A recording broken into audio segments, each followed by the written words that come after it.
A painstaking recovery operation is continuing for a second day in southern Pakistan after a catastrophic train derailment. At least 30 people were killed in the crash, and authorities are now investigating if sabotage was the cause. The ruins of another rail disaster in a place where they are tragically common. Several carriages from the passenger train twisted off the tracks, others overturned around 300 kilometres from Karachi, Pakistan's largest city. Nearby residents rushed to the scene after they heard an explosion. What confronted them was horrific.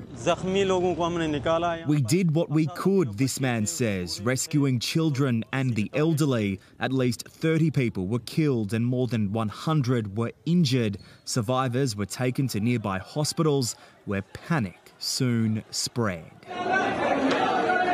Rescue efforts continued well into the night. One worker said the scene brought tears to his eyes.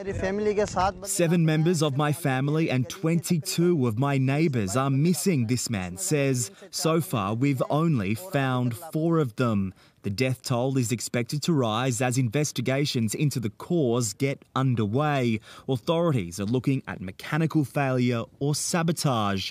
Rail accidents in South Asia are common because of ageing, poorly maintained infrastructure. In June, India suffered one of its worst rail disasters in history. Nearly 300 people were killed in a triple train collision. Tonight, more families are mourning, victims of an increasingly unsafe transport system. John Paul Gonzo for 10 News First. Donald Trump is demanding a new judge for his trial over election fraud charges. The case is set to be tried before a Barack Obama-appointed judge in Washington, D.C., where more than 92% of voters backed Joe Biden at the last election. As the former premier says, that leaves him no chance of a fair trial.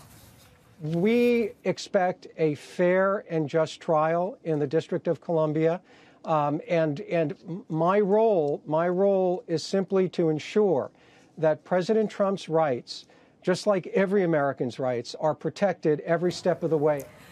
Taking to Truth Social, Trump also blamed Joe Biden for the exit of the US team at the Women's World Cup, claiming it is emblematic of a country going to hell under the president and declaring that woke equals failure.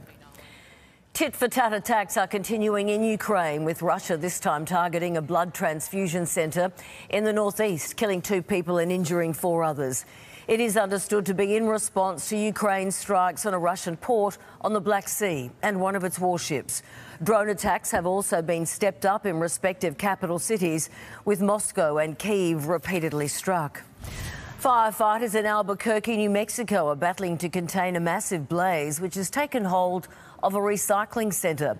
It's believed to have started as a small fire outside before fully engulfing the building. Strong winds are pushing potentially hazardous smoke across the city, with health warnings now in place. Authorities say the blaze could burn for days yet.